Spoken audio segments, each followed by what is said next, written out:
on here. These kinds of relationships in our culture take on extremely fine gradations, which the funeral industry is very attuned to. When you go in to select a coffin, oops, coffin is not PC, it's a casket.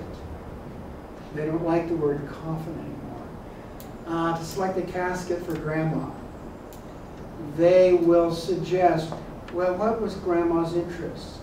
What would be suitable for grandma? What was her interest in decor, her tastes?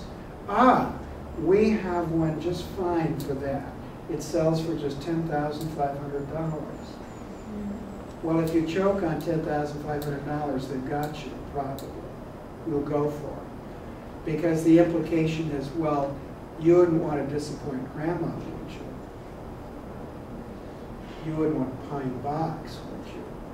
That wouldn't be nice. Would a $2,000 casket really be suitable for grandma when there's this lovely thing? So these become expressions of status, because the casket, of course, is going to be on display in the viewing room of the funeral company, if that's what you do. If you're going to have a casket at the funeral, well, a funeral means the casket is present. A memorial service, it's not.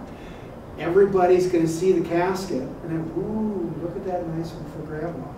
Versus people looking at it and wondering, how come Jim Green is so cheap? He bought that one for his mother. So we have these kind of status gradations. All right, in innate culture, these will be marked in some way. In our culture, they're marked by consumerism. The second leg on this thing, he said, is the relationship to the corpse, of the whatever this person is, to the afterlife, however that's conceived in whatever culture. And so whatever is left of the corpse, we sometimes think of it as a soul. And incidentally, if you think you have one, you probably only think you have one. You don't have to just have one. There are cultures where you have 2, 3. I think there's some Melanesian cultures where you have 4. And they actually serve a purpose, because they mark stages of your decline at the end of life.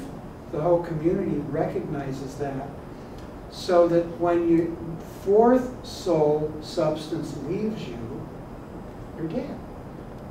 Pure and simple.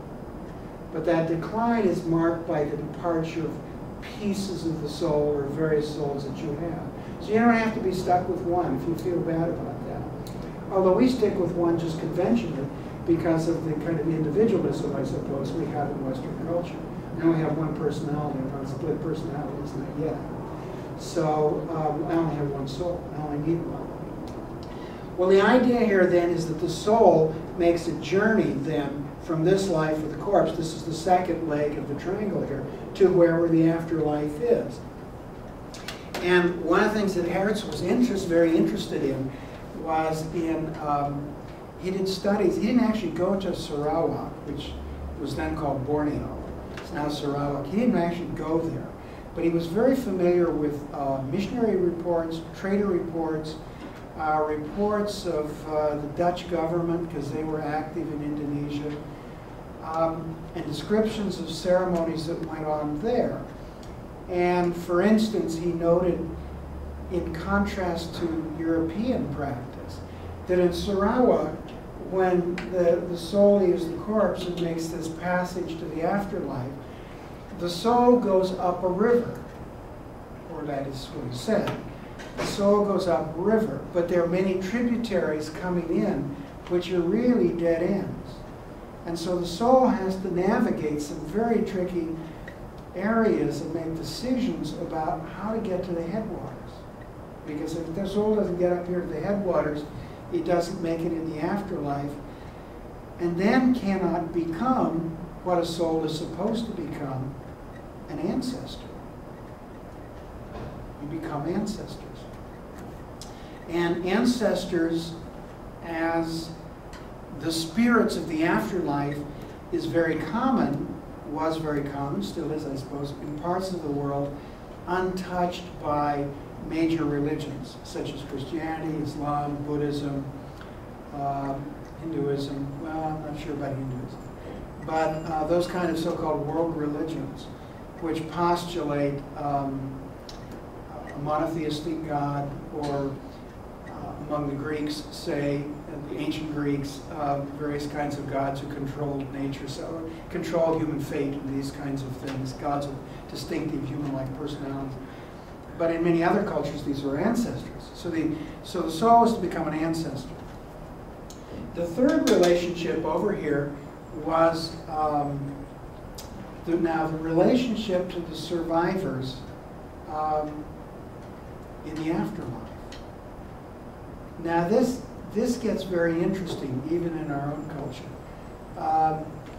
If the deities up here, as in Sarawak, are one's own ancestors, then you would appeal to them, perhaps, for good luck with your crops, for advice on living.